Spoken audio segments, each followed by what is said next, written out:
Hello there and welcome back to Forza Top Gear Laps Rivals, the spin-off where we pit a couple of cars with common ground and close PIs against each other to see which one comes out on top. Today we take a look at three cornerstones of British car culture. This is the Battle of Britannia. Firstly, the Jaguar Mark II. Introduced in 1959, the Mark II will take over from the previous Jaguar Mark I in establishing a more modern, usable and capable Jaguar. The Mark I became a pioneer, being the first Jaguar with a unibody frame and using aspects of Jaguar's Le Mans winning D-Type and premium sports cars such as the XK120, the fastest car in the world at the time, becoming one of the very first sports saloons and increasing popularity in the Jaguar brand. The Mark II set to refine the Mark I into a more focused package. The Mark II was available with 2.4 litre and 3.4 litre engines from the Mark I, along with a new, larger 3.8 litre engine, which is the one fitted to the car we have here. The 3.8 litre would be the most popular power plant choice, and with this engine the Mark II could reach 60 miles per hour in just 8.5 seconds, and onto a top speed of 125 miles per hour.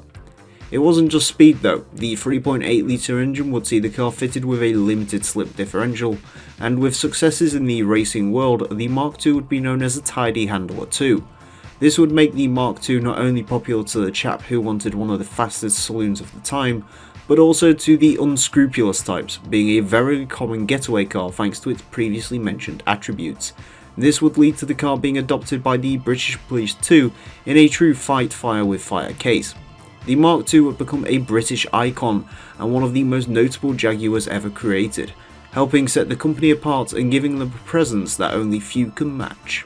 Next up, the Ford Cortina. That name alone, Cortina, is probably conjuring memories of stories in the heads of many Brits. Introduced in 1962, the Cortina was designed to be cheap, simple and economical, aimed at the everyman. The old British Ford would eventually go on to become Britain's best-selling car in 1967, beginning Ford's uninterrupted reign at the top spot of car sales charts. That's a 53-year trend that still continues today with the Ford Fiesta. The Cortina would span 5 generations, ending in 1983, with its replacement the Sierra taking hold. Roll back the clock, however, as today we are focusing on one of the most sought-after Cortinas ever.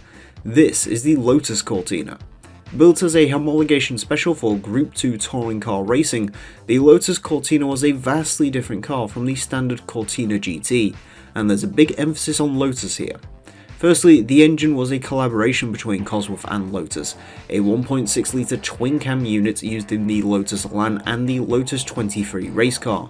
It got the super close ratio gearbox from the Elan and drastically different suspension, along with a change to alloy for the panel materials. Add some green stripes and a few trim pieces, and you'll still only be scratching the surface of what the Lotus Cortina has different than the Cortina GT. However, this came at a cost. With so many bespoke parts, Ford dealers struggled to maintain these new versions. The Lotus Cortina was also significantly less reliable than the standard car to boot. Eventually, Ford would make little changes to move the car closer to convention, and by the launch of this final year 1966 model, the Lotus would become a much more civilized car, with 200E gear ratios and a change back to the leaf spring rear setup of the Cortina GT. Despite this, Ford still offered the specialized Lotus parts for competition, and the Lotus Cortina would march into history, being a slayer of much more powerful machines in racing, and on the road it gained a reputation as the car for the enthusiast of the day. Finally, the right hand of the working man, the Ford Transit. Introduced in 1965, the Transit van was a collaboration between Ford of Britain and Ford of Germany. It used influence from American vans along with several mechanical components from Ford's car range. Combine this with the Transit's ease of conversion, and that made the Transit a hot commodity, and after 4 generations, the Transit has gone from strength to strength to the point where the term transit van has become a Xerox term for any cargo van in certain places. The Transit has gone on to be one of the best-selling vans of all time. In 2013, it would be introduced to the North American market, where it would become a bestseller, accounting for 57% of the full-size van market. The Transit is a world dominator and shows no signs of slowing down, but even with a vehicle like this, there's fun to be had. There's the three famous super vans, and in 2011 this one-off build was shown at the Commercial Vehicles Show. It takes an old school philosophy to building a fast vehicle. Take the smallest Transit, the short wheelbase model, and stick the largest engine available for the Transit inside. In this case, a 3.2 litre 5-cylinder turbocharged diesel engine. The power isn't the main attraction here, more the sheer amount of torque. Elsewhere, it features a 6-speed manual transmission and an aero kit. The result was a sub 10 second 0 to 60 time and a limited top speed of 100 miles per hour, a serious feat for a van. Unfortunately, this remained just a one-off, a fun project for one bored engineer. We salute him, along with the Transit, for its vital service over the last 55 years. So there you have it, the big cat, the underdog, and the platypus. Which one will win on the battleground of Dunsfold? On to the track then, and we begin with the 1959 Jaguar Mark II 3.8, 220 horsepower, 240 foot-pound torque, 3,360 pounds of weight. This is the most powerful car we have here today. However, torque and weight figures are beaten out by the Transit, so this sits mid-pack for everything else. That being said though, those figures certainly aren't too bad. In fact, even for a modern day sort of mid-level saloon car, they'd be pretty darn good figures. So the Mark II Jag certainly was quite ahead of its time, and even in the way it's styled as well. I mean, to me personally, this really does not look like a vehicle from 1959, and to be honest with you, it doesn't look all that different from the Mark I, which came out in like 1953, so I think it's aged actually surprisingly well, the Mark II Jag. Or maybe that's just because I'm seeing the Mitsuoka Vuet in it, I don't know. Anyways, as far as the Mark II goes to drive, well, not only does it sound modern from the statistics and from the way it looks, but actually, in the way it drives, it has got a fair bit of body roll, which you do need to get over, and it certainly does not drive like a brand new, BMW M4 or anything like that. But it's actually, decently quick. It's actually a pretty good car to drive once you get over the body roll. If you stuck race suspension in this, and probably some bigger brakes, even though braking isn't too awful, yeah, this could genuinely fool me to drive like a car that it's a lot newer then. It really is actually a surprisingly good car to drive. The Mark II Jaguar. I guess I shouldn't be too surprised, but considering how modern vehicles or old vehicles are often hit or miss, quite impressive.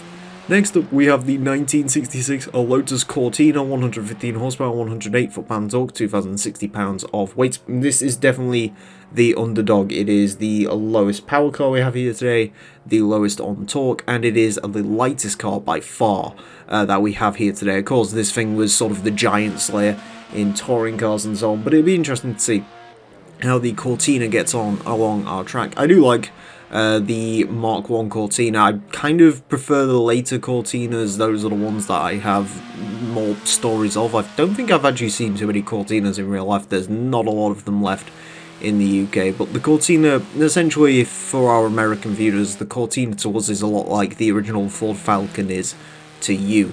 It's that sort of cheap utilitarian transport, but you can also have a bit of a laugh with it, and especially these Lotus models, which, I mean, even today these things still race and do very well in historic racing cups.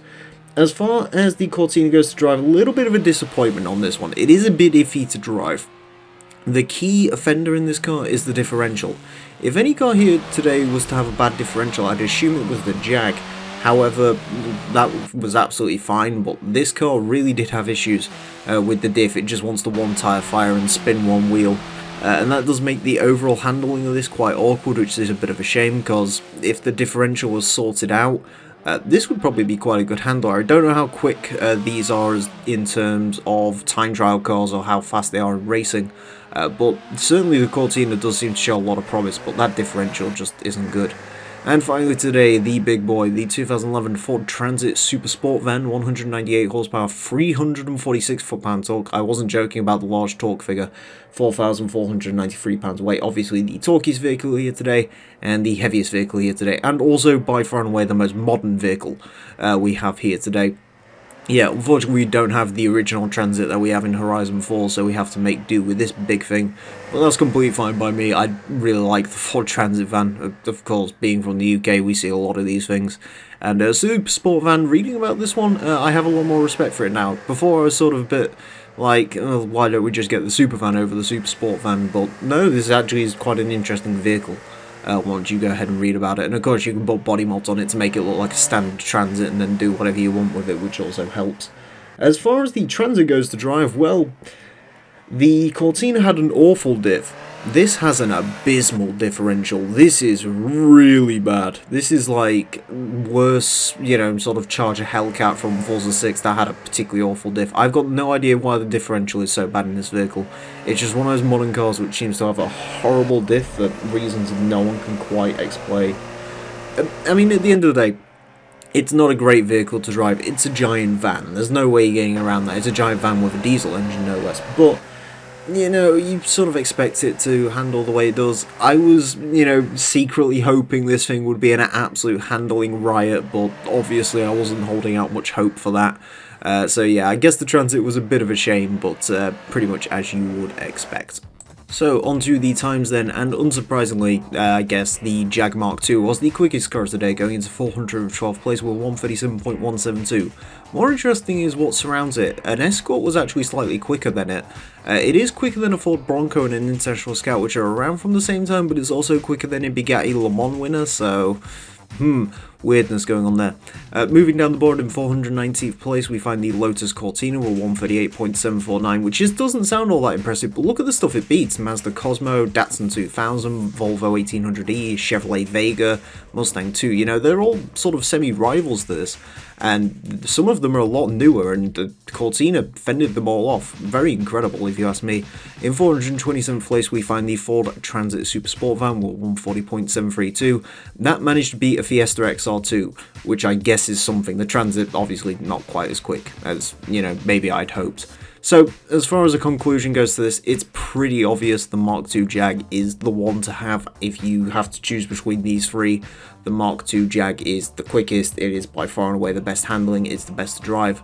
It's just a really incredible car, the Mark II Jag, especially considering how old it is. It is the oldest car here today, and yet somehow it drives, well, in all honesty, I'd say it drives more modern than the Transit does, but you know, I mean, the Transit has my heart, the Cortina I respect, but the Mark II is the overall best car here, so let me know down below in the comment section which one of these cars is your favourite, which one rules Britannia in your mind, and yeah, thank you all very much for watching. Stay tuned for the next complete episode of Forza Top Gear Laps, which is going to be on some classic sports cars, and then join us back once again for the Rivals episode whenever that comes out. Thank you all very much for watching, and until next time, farewell. You know the fear, the sorrow that my heart holds in, knowing just where my hopes and dreams are going. I'll only pay. Got up in a wall that you are not part of. Eyes on the slit of your father.